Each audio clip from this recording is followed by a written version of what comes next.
motion from Councilmember James Rogers and a second by Councilmember Johnston. All those in favor? Aye.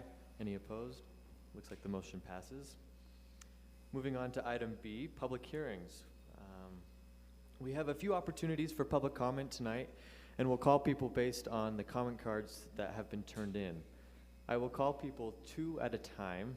The first person, please come forward to the microphone, and the second person, please be prepared to follow afterward. Comment time is limited to 2 minutes per person, and you cannot combine time with another speaker. As a reminder, please help create a civil and respectful meeting by being respectful during the comments of other people, no loud noises or disruptions, do not block other people's views with signs or other items, and allow the council staff to help pass out any handouts that you may have. We have 6 public hearings listed on our agenda this evening. Our first public hearing is a truth and taxation hearing to adopt the final rate of tax levy upon all real personal property. I have just 2 cards today, Freddie Pimenter and George Chapman. Freddie first, please. Thank you. Good afternoon, everybody. I received the letter on the mail about my taxes, and what shocked me is that my taxes, they're proposing to go up 110%. And I understand taxes go up and down, but it's a little too much for me. I can't plan that much. So 100%, 110%, it's a lot for me. So I need some help. That's my comment. Thank you very much. Mr. Chapman, you're up next.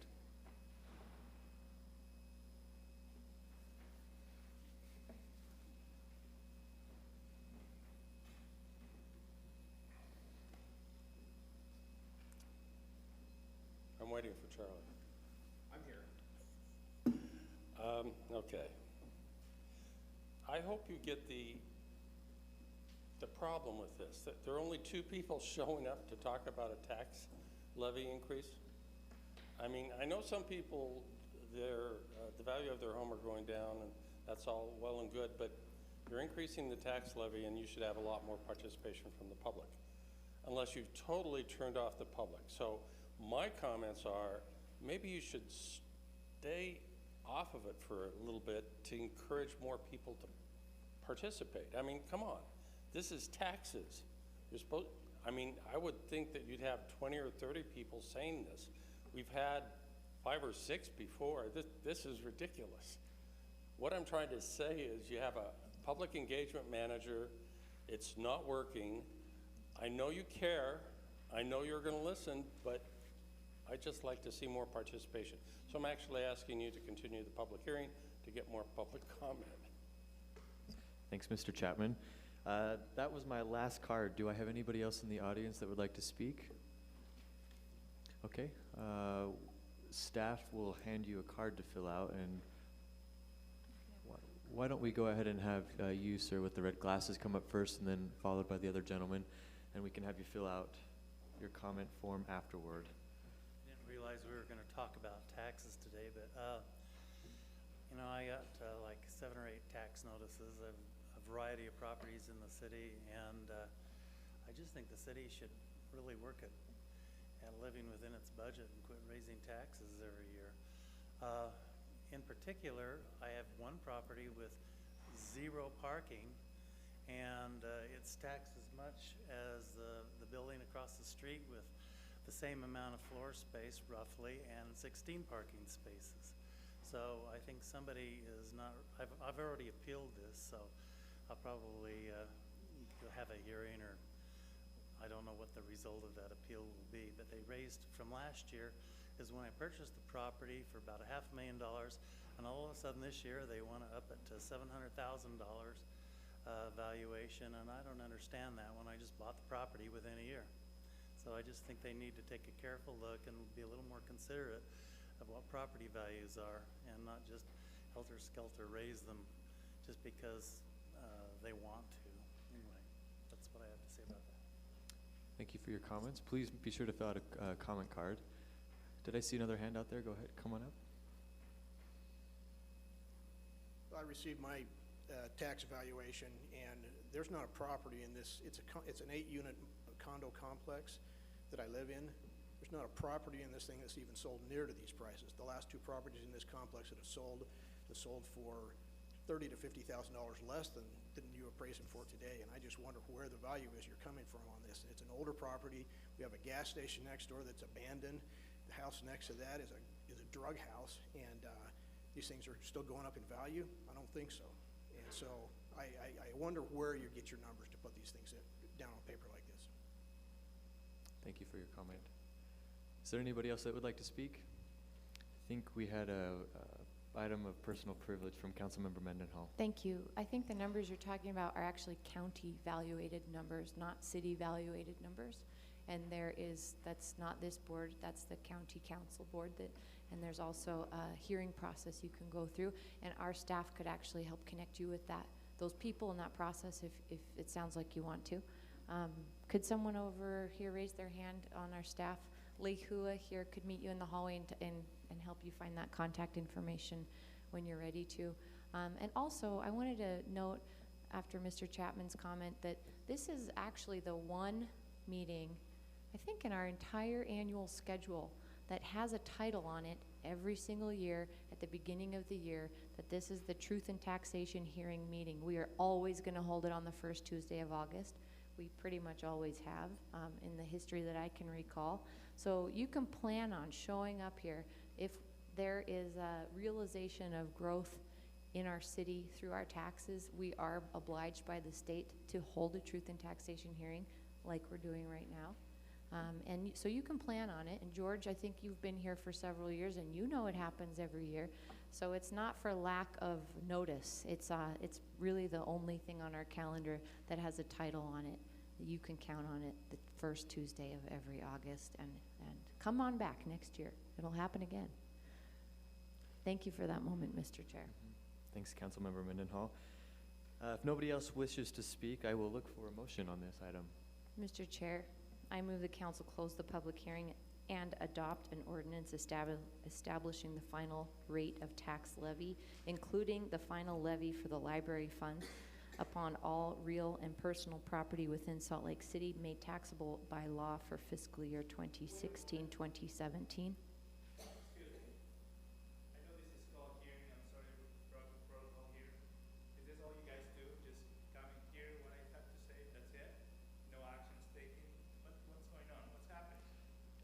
You know, sir, I think it might be smart for us to have you connect with one of our staff members aside, and they have an issue and you just hear me and that's it. And I'm really tired of this happening every time. Yeah, we'll have a hearing, come, we'll hear you, and that's it. We'll move on, What about my problem? I have a 110% tax increase this year. Is that normal? Is that normal for All right, we'll have you connect with Dan here with the council staff, and he can help coordinate.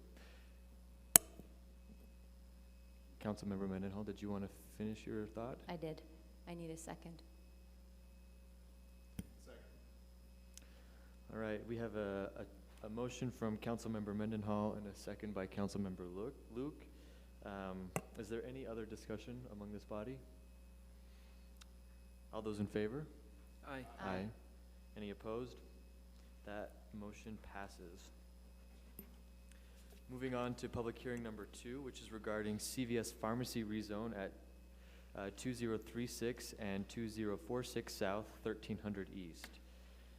Is there anyone here that wishes to speak? It looks like we have 4 comment cards. The first one is Adrian Bell, followed by Lynn Schwartz. Thank you, and thank you on behalf of the team from Armstrong Development Properties. We appreciate, again, your time and consideration of our petition to rezone the properties on 13th East. Please know that we are committed to developing a CVS pharmacy at this location, and we're committed to our rezoning petition. And as we've stated from the beginning, our goal has been to come up with the best plan possible for the site. Can you pull the mic a little bit closer? Thanks. Sure, sorry about that. And we've engaged with the community. We've worked with them over the past many months We've tried to address as many of their concerns as we could into our plan, and we think we've come up with a plan that really does respond to a number of the issues that they've raised. And to ensure that these design elements are included in the final project, we're willing to enter into a development agreement with the city that addresses these issues. We discussed that previously, and we're happy to continue that discussion. Really, we think we've come up with a good plan that's responsive. We think our plan is consistent with the Sugar House Master Plan and with the city's zoning ordinance. We think it's the best option for the site, and it's a clear improvement over what the site is currently. So we just would like to thank the council again. We're here to answer any questions that you may have, and we'll let the public hearing continue. Thank you. Thank you, Ms. Schwartz. Next up, thank you, Ms. Bell. Up next is Lynn Schwartz, followed by Judy Short. No, Judy Short. Hi, thank you for giving me the opportunity to speak. I'm in favor of the latest iteration that was presented to us in the Land Use and Zoning Committee, which is the 44 parking space plan. While we still would like it to be less parking, this is a good compromise. There are a lot of excellent design elements that have been incorporated due to our concerns. The main reason we like this is that the height limit is only 30 feet in the CB, rather than the 60 to 90 in the RO. However, the design is still clearly a CVS, which is what corporate branding is all about, but not what the Sugar House vision statement outline says is desirable in keeping with the village feel we are trying to implement. We would like to not have the big red letters. That would be really good. We would also like to make sure that the alley stays a public right-of-way, which we understand is what is proposed in this newest plan. Thank you. Thank you, Ms. Schwartz. Up next, Judy Short, followed by George Chapman.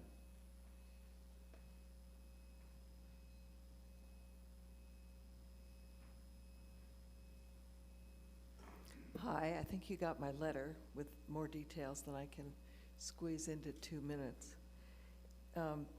We're still not excited about this proposal. I think it's a terrible corner to try to put a pharmacy with that much traffic and people trying to get in and out.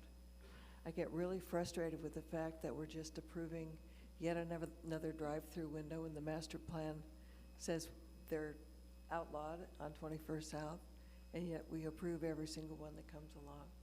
We need to get the master plans and the ordinances to match, get the codification done. So we feel a little like we're over a barrel. In this particular place, we're told that the property owner won't lease. He wants to lease all 3 parcels to the same person. He doesn't want to split it up.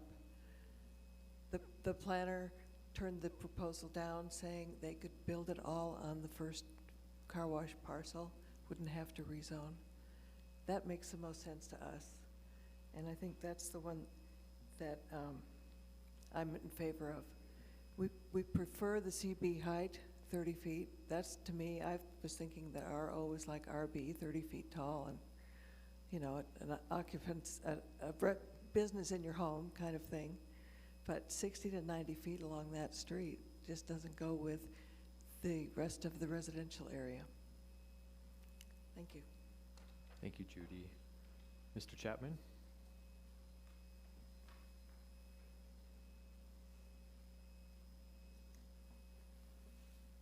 This is actually a very complicated issue in the Sugar House community. A lot of people were really upset about this. Part of it is they're trying to make that corner a local business corner. CBS came in and actually has bent over backwards. Amazing.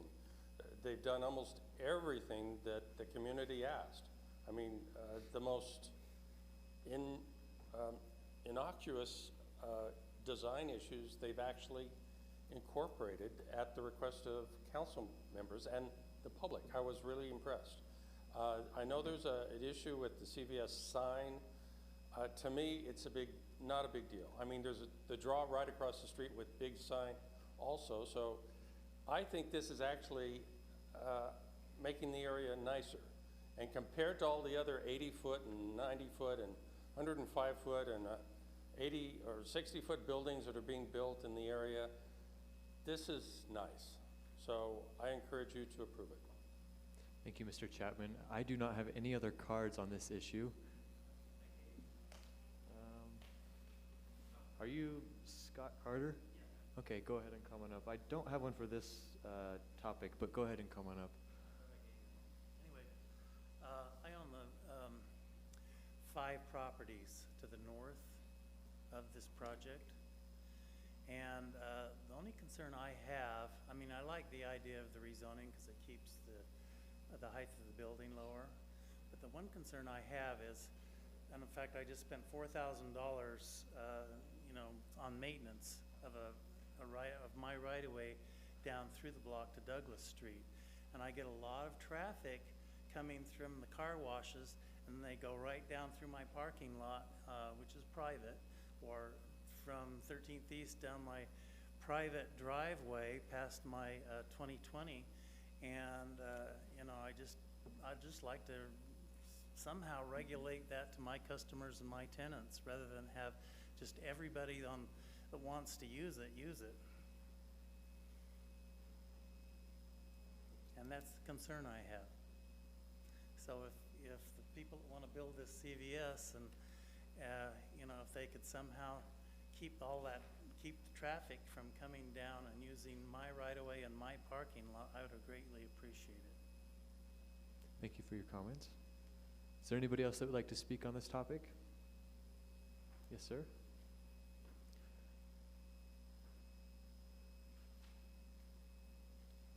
Yes, I'm a dentist. I'm currently in the building that is to the north of the car wash.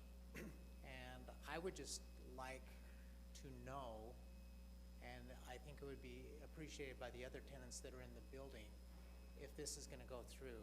And could CVS please give us a timeline so we know what is going on? It would be greatly appreciated, because we're in flux all the time. We hear this project's going through, and then we hear it's not going through, and they're changing it. If they could just tell us and give us a timeline so we know what to do for my business. That's all I wanted to say. Thank you, sir. I think our staff might be able to help get you some contact information if you want to connect with somebody. Nick over here can help you out. All right. Mr. Chair, Yes, ma'am. could we also, I'm sorry, it's Scott, I think. Could we also ask Nick that you connect with him to get him some contact info for the CVS development folks? And they can look at their parking lot configuration and what walls they might be building. And we are not designing that property, but you could talk to some people who are. That would probably help you. And also, we can't say if it's going to go through or not, but we will be voting on it. If we close the public hearing tonight, then the next time it comes up on our agenda would be a vote. So I can't make a prediction about how that vote will go, but that would determine if the project goes through. And just as you guys talk about closing the public hearing, it would help staff to know if your intention is to ask staff to work with the developer on a development agreement. I know it's been discussed before. I didn't know if there was an interest in pursuing that.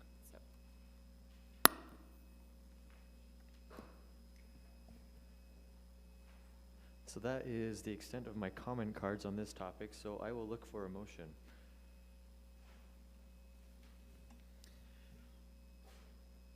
Make a motion.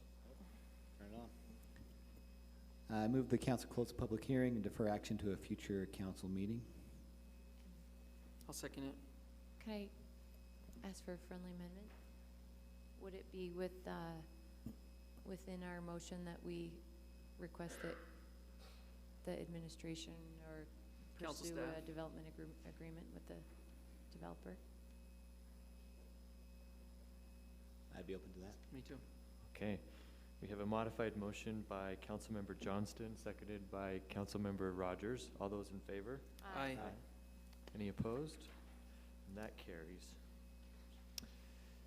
Our third public hearing this evening is regarding the street closure on 1300 South between 900 West and the Jordan River. I actually don't have any comment cards on this, do I? Nope, none. Is there anybody in the audience that would like to speak to this? Is there There's a a gentleman motion? right here. Oh, yes. Go ahead and come on up, sir. Hello, my English is limited, so hopefully you understand. I own a business on the south side of 13 South, 900 West. I understand that, the meeting closed the street, been going on and come to the point that probably the city will decide to close it. But it will affect a lot to my business. But if we do, probably leave me away so my customer can drive in. That's all I'm asking. Yeah, because when the city closed the road, the 13 South, I have no access to go into my business. And I've been there, I bought the property 2002 and opened the business 2006. And I do good business there, and like I said, my family is just count on that business, and that's my job, to raise my kids. I got my 2 kids here with me, and if the city closed, and it probably closed my business too. Yeah, because there's no access to drive in to my business. So that's all I'm asking. If the city close, and I know they will, but just leave me the road so my customer can drive in at least. So leave me the way so leave me some kind of living so I can raise my family. Yeah, thank you. Thank you for your comments, sir. I have a question or a comment from Councilmember Luke. Yeah, Mr. Chair, thank you for the moment of personal privilege. If we could have somebody from council staff talk to this gentleman and figure out. Oh, Nora. Okay. So if you could go in the hall with these 2 individuals, they'll talk with you a little bit more about what the access to your property can be like. Nora, would you be willing could you to also talk with? Yeah. Would you be willing to speak to the body here about this issue? I think the question on everyone's mind is it, if we do close the street, is it going to affect access to his property and his business? Right, and I'm Nora Shepherd, the planning director. And my understanding is that closing of the street would not prevent access to any existing properties. So we'd need to sit down and look at the plat and the site plan and all that, but certainly we looked at that in the Planning Commission recommendation, and we would not recommend a street closure if it denied someone access. So I think access is probably provided, but we'd be happy to sit down and chat with them and actually look at the maps. Thank you. Mr. Chair? Yes, sir. To that point, I'll move that the council close the public hearing and defer action to a future council meeting. But I would like, if we could have a report back to us prior to us taking action, that we can know whether or not the issues of access have been addressed. Do I have a second? I'll second. I have a motion by Councilmember Luke and a second by Councilmember Rogers. Is there any discussion on this outside of what Charlie has already mentioned? All those? I'm going to vote against this because I would have liked to continue the public hearing and given this gentleman the chance to come back to us and speak at the next public hearing about the mitigation and the reasoning on this. I just should have talked faster.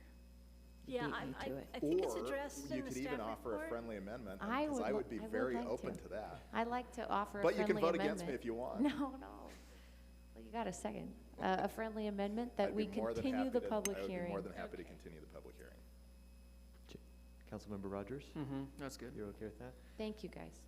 All right, I have a motion by Councilmember Luke with a friendly amendment from Councilmember Mendenhall, seconded by Councilmember Rogers. Any further discussion? All those in favor? Aye. That motion carries. Our fourth public hearing is regarding the street closure at 1700 East between Emerson Avenue and Logan Avenue. I have one card here from Mr. Carter, who wrote his comments on the back. So is there anybody in the audience that would like to speak? Go ahead and come on up, sir, and you can follow him. If you wouldn't mind filling out a card afterwards so we can, did you? We turned it in, but I'm happy to do another one. Okay, we'll see if we can locate them. Go ahead. Mr. Chairman and members of the City Council, thank you for your service and for having this hearing tonight. My name is Joe Zeidner. I live at 1680 Emerson Avenue. So if you'll picture a T, that is the master plan. So the master plan has 17th going straight through and across the gully, and Emerson is the bottom part of that T. The concern that I have is, as an attorney looking through our different city ordinances, it was always planned that that road was going to go all the way through. If that master plan were going to continue, you would have a stop sign at Emerson and maybe some mitigation of the stop sign that's not being heated turning around. The street was actually widened in 1953, and that property that we purchased, the house was moved back so that that street on Emerson could go both ways. Again, further evidencing that the master plan, was always being followed to have 17th go all the way through. Now that this is on the table to close 17th there at that corner, that there are some serious traffic concerns that need to be dealt with that have been just pushed along, waiting until there was a decision made. My wife is going to talk about some of those safety conditions that are, for us, particularly very frustrating and we're worried about. But from my point of view, I think that there have been decisions made relying on the idea that we were going to continue 17th all the way through. And now that we're not going to, I think that the kind of Band-Aids and patchwork that we have, if you look at that T, there's a set of bushes on this left side, like the armpit of the T over here, where there's the stop sign. So people can't see anything on Emerson Avenue when they come to turn there. They're supposed to stop, but they don't. There's no corresponding stop sign on Emerson either. So there's no sidewalks. It's kind of a dangerous area. Thank you. Thank you, Mr. Zeitner. Mr. Chair and council members, my would name you is mind- Susan. thank you. Yes, my name is Susan Dillon, and I also live right there on the corner. And certainly, on paper, it makes a lot of sense to close this down. There's no way that that street is going to continue through the gully. But we do feel it's a great opportunity, and we would like the council and the city to address the issues at that corner. And until those are addressed, we're not in favor of this being approved, just because we feel like it's very important that this is addressed. I would say on multiple times during the week, when I happen to be outside, people just come around the corner without even looking, and I will stop the cars and say, excuse me. I do it very politely, but everyone says, oh, I didn't even see a stop sign. We have an adult daughter who is delayed and deaf. We have deaf people who come to our house, and and with the advent of electric cars, I guess it doesn't even matter so much anymore, but you can't hear cars coming. If you're deaf, you can't hear cars coming around the corner, and even if you could hear, by the time those cars come around, they would hit you. And I think it's incredibly surprising that no one has been hurt up until this point, and I think it's only a matter of time. We've reached out to the city multiple times. Supposedly there has been a traffic study done, but what continues to amaze us is that on both sides of this corner that goes around, there are not operable sidewalks. They don't exist. On the north end, the road is very crumbly, and if you take your life into your hands, if you try to go around the corner there where the stop sign is, and if you have every day, we see people with jogging strollers or people who are running who opt to go into the street because they cannot follow that around. if you were in a wheelchair, there's no way you could go around that corner. And I think there's some obligation of the city to make that accessible. This road leads up to Immigration Market. It's a walking neighborhood. We take pride in that. When we built our house, we took on the expense of putting sidewalks in front of our house to make that as accessible as possible. And we worked with the city, and there was talk of putting sidewalks around, but they're saying it may be difficult. And I just feel like not you guys, but the city, some of the departments in the previous administration have dropped the ball on this, and we'd like it revisited before it's considered. Thank you for your comments, Ms. Dillon. Would it be appropriate for you to contact our council staff here? Maybe we can get those red flags raised in transportation? Actually, Mr. Chair, if I could have another point of personal Yes, privilege. please. I'm gonna try to speak on everything tonight. Yeah, go ahead. I'm not. Actually, I really appreciate both of you coming tonight and raising these issues. We have worked together in the past to address some of the traffic issues on Emerson. We hit roadblocks with the previous administration and previous transportation directors. That said, I think now there's another opportunity that we can look at this.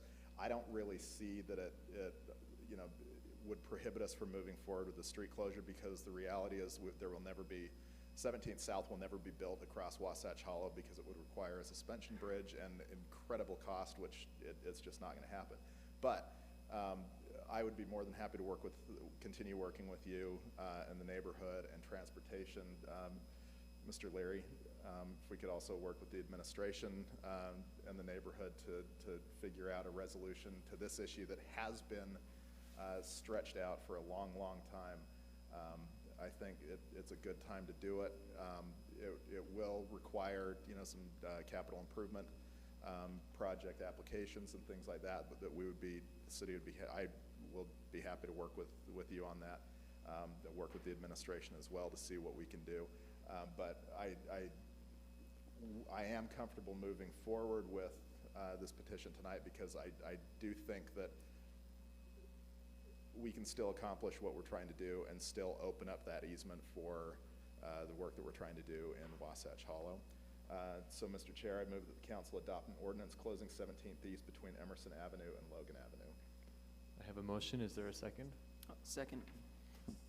Any discussion? All those in favor? Aye. Aye. That motion carries.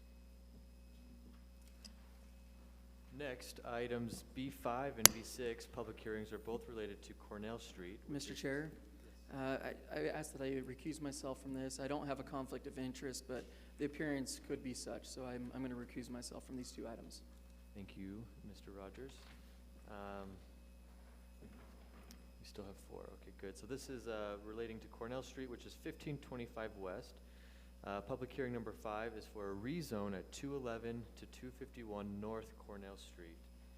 And I have a couple cards here. The first one, Joanne Anderson, followed by Deloy Porter.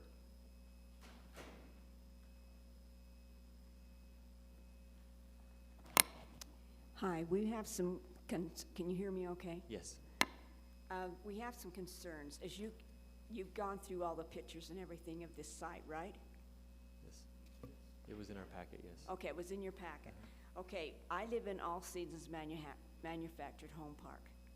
You can see that would be right in our backyard, especially if you lived on Fall Street or the circle that's Indian Summer or on the end of Spring Street. I mean, here we are.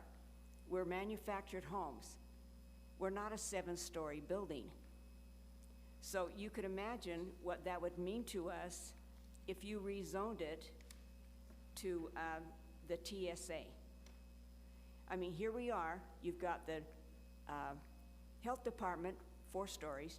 You've got the agriculture building, 4 stories. And then we're going to use this huge 7-story, 120-unit low-income housing right there in our backyards. So we would ask that you would not do that, because it's just not feasible in our neighborhood, we don't feel.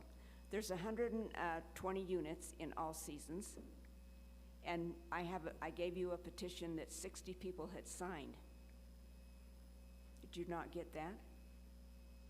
You got the petition, right? correct?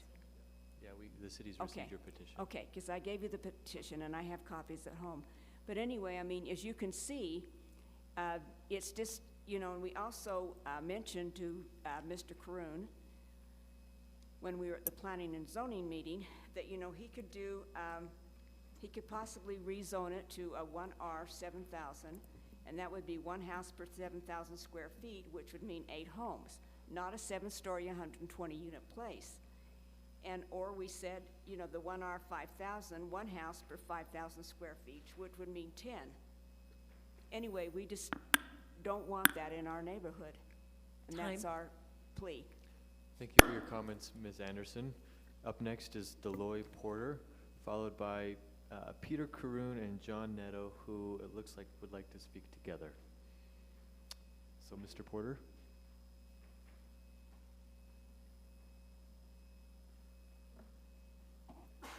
I also live in All Seasons. Been there for 25 years. Very peaceful, quiet area. Okay, when it came to my attention first a few months ago about this issue of putting apartments or housing there, the thing that came to my mind, or what I was told was, well, we don't want people looking over our fence. We don't want children jumping our fence, etc. Okay, I live on Indian Summer in that circle that Joanne talked about. I don't have a problem with that. Now, also, there's supposed to be low-income housing. These people have a right to live somewhere. And then when they came around with the petition, I would not sign it. At first, I said I'm for the building. I meant to say I was neutral. But she brought out to me, well, one of the reasons for it is crime. Low-income people are not the only ones that commit crime.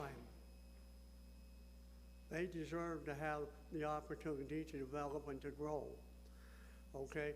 Also, what I'm hearing now, I cannot fight 60 signatures by any means, but what I can say is this: I feel there's a lot of prejudice here. I feel that these people who signed this do not know the whole story. Maybe they do, but that hasn't come across to me. So what I am proposing, very seriously, whether it's 2 stories or 7 stories, these people deserve to have a development, and I have no objection to that development in our area. We need improvement in that area as far as some buildings or improvements, and I think this would certainly help. Crime, I don't blame the low-income people for all of the crime. They don't. We have crime from middle class and others as well, but we have crime around us. We've had a murder just a few blocks away from us, but I'm not the judge. So I'm simply saying, take into consideration very seriously of approving that structure. Thank you. Thank you very much for your comments, Mr. Porter. Up next, we have Mr. Caroon and Mr. Netto, if you'd like to come up together.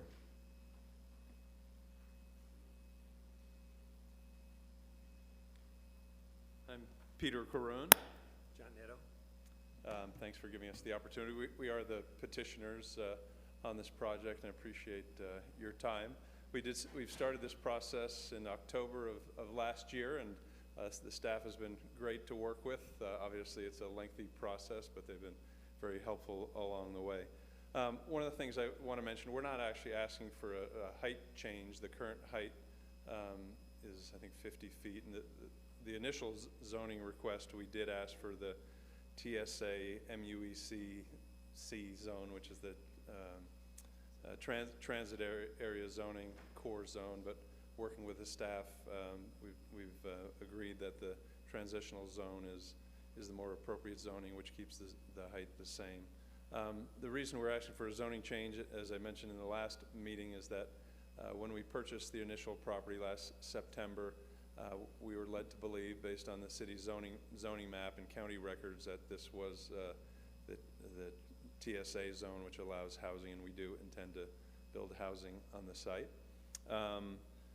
And the wall was mentioned in the previous comments. Right now, I think it's an 8-foot cinder block wall that was built by All Seasons. So there is a wall there that separates the two properties pretty forcefully. And also the housing that we're looking at building, I would say, is more workforce housing. That will have some market rate units, but I would say is more workforce housing than what people may think of low-income housing as something that brings crime to the neighborhood. So wanted to mention that. We do have a little bit of a time constraint. I know the decision-making is next week and the public hearing is today. One of our funding sources, the application is due September 9th, so it has to do with the zoning and the alley closure, so that's an important deadline for us. I know that we work under different deadlines than necessarily the city council does, but we would appreciate your support of this project. We're anxious to get moving on it.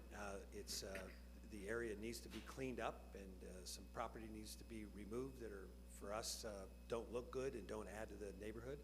And we've worked on a design that keeps the back as open as possible and creates some attraction to the property that we're looking to do. So we feel good about it and hope you can support us. Thank you, Mr. Kroon and Mr. Neto, for your comments. Is there anybody else in the audience that would like to speak to this issue? In that case, I will. Mr. Chair, go ahead. I move that the council close the public hearing and defer action to a future council meeting. Do I have a motion by Councilmember Luke and a second by Councilmember Mendenhall. Is there any discussion? All those in favor? Aye. Looks like that motion passes. Our last public hearing, number 6, is also related to Cornell Street regarding an alley and Seward Avenue street closure at 211 to 251 North Cornell Street. And I don't have any additional comment cards. Is there anybody that would like to speak to that? In that case, I'll look for a motion. Mr. Chair, I move the council close the public hearing and defer action to a future council meeting.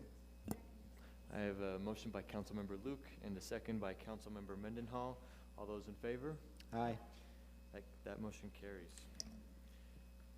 Moving on to item C, there are no potential action items for today's agenda. So moving on to section D. I suppose we should probably call Councilmember Rogers back in. Can we get somebody from staff? Let's just hurry and move on, and then we'll just end early. Kidding.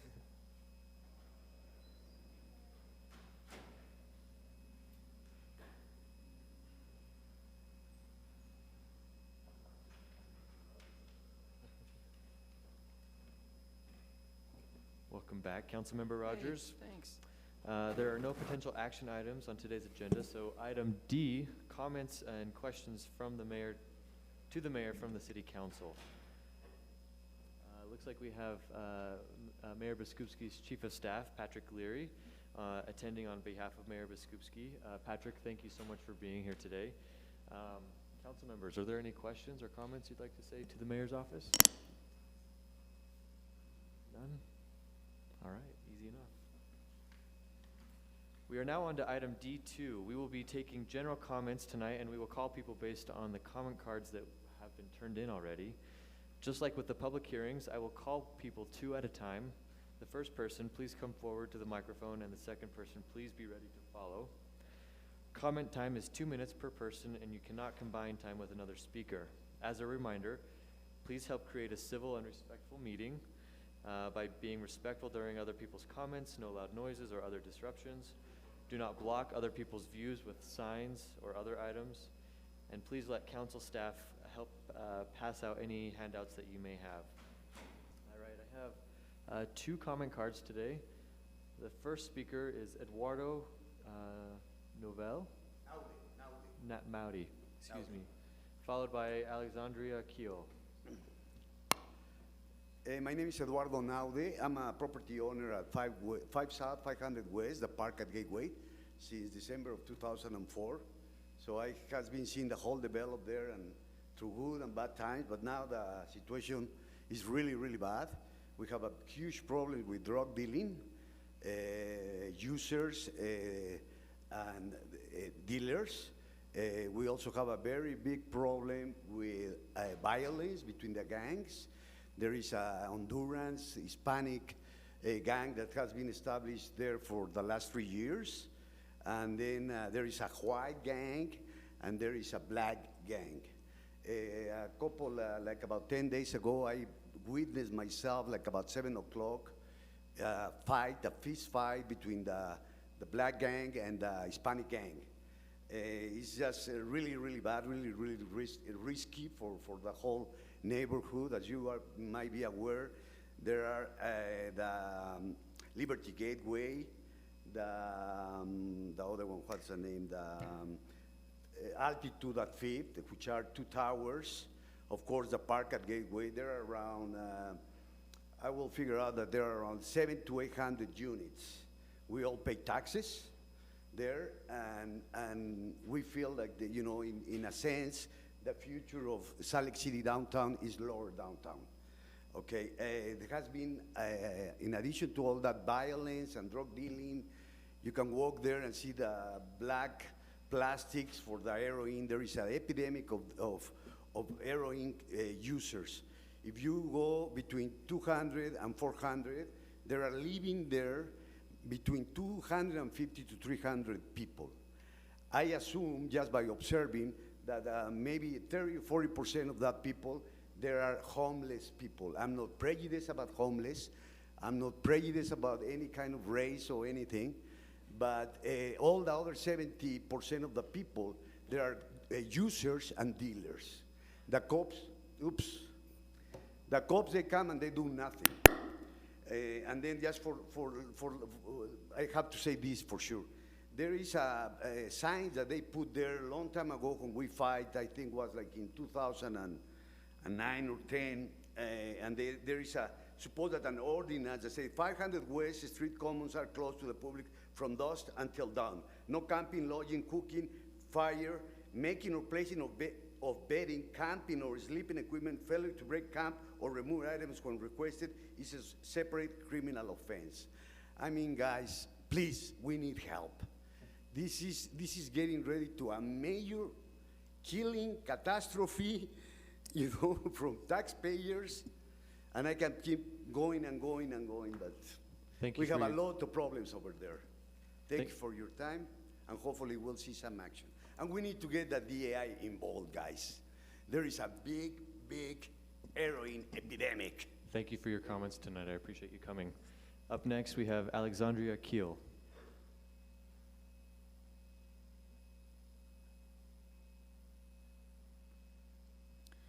I'll be even more brief than expected. It's been a long day for all of us, and it'll be even longer for you.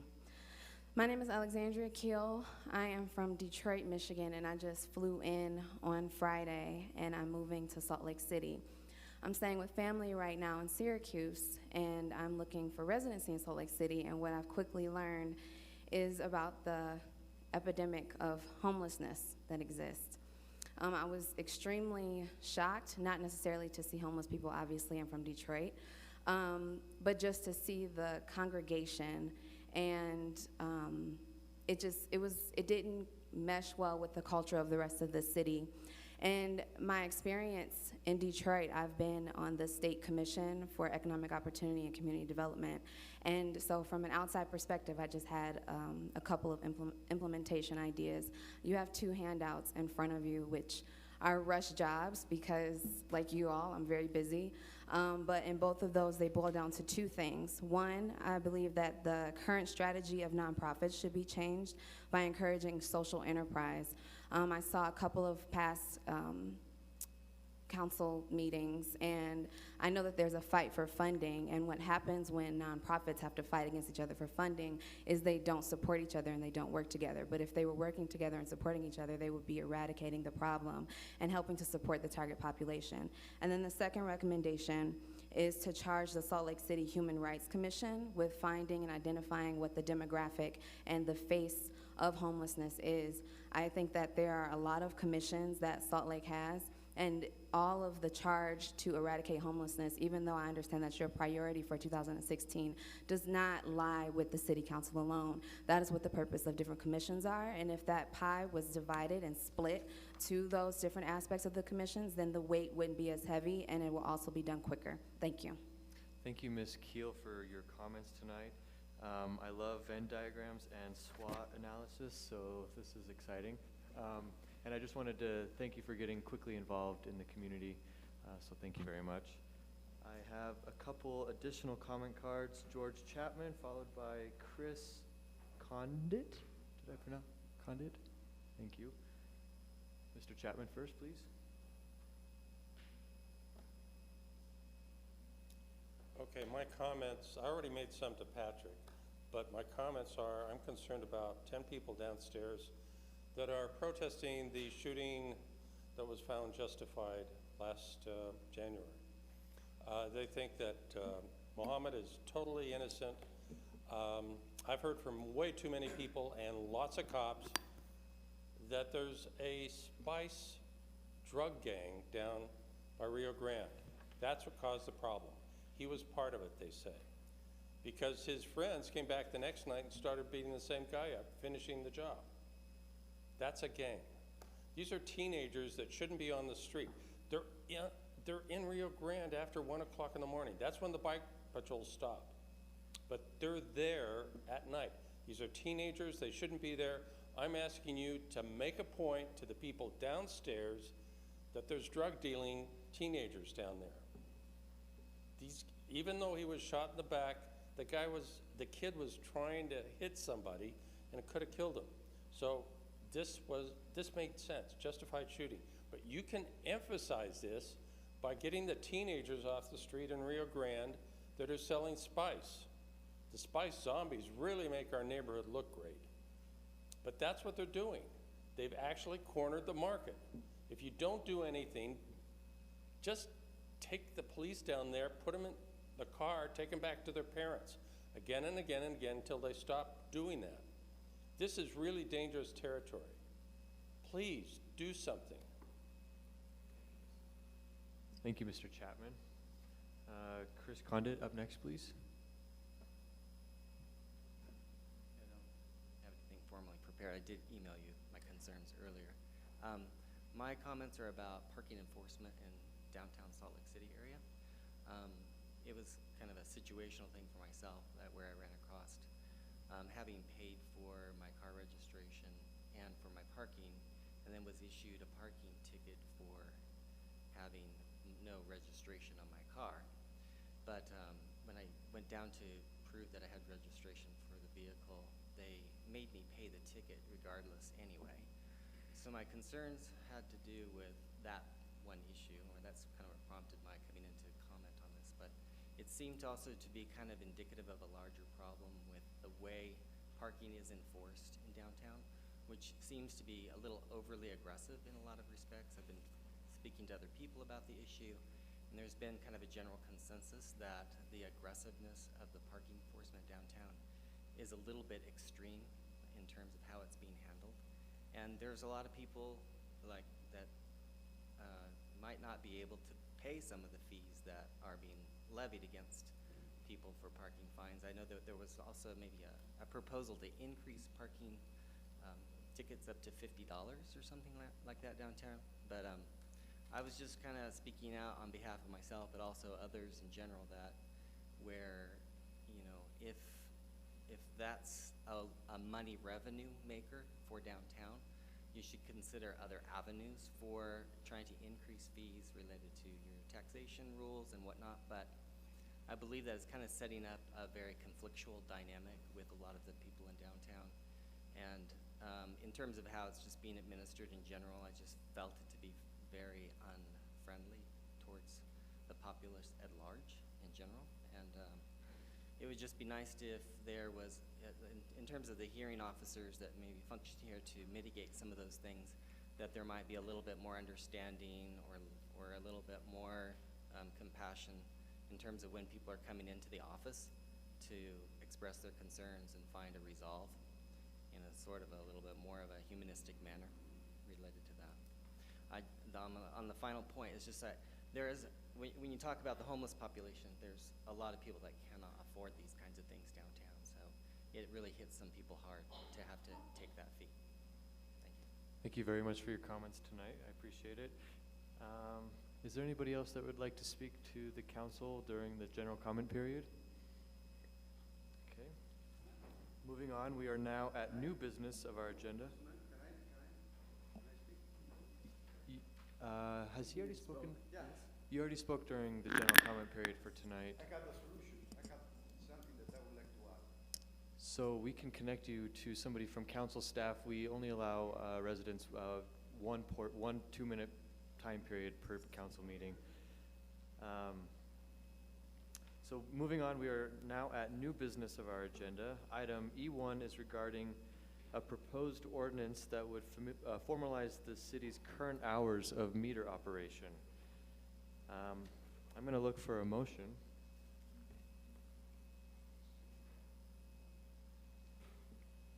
Would anybody like to make a motion on this?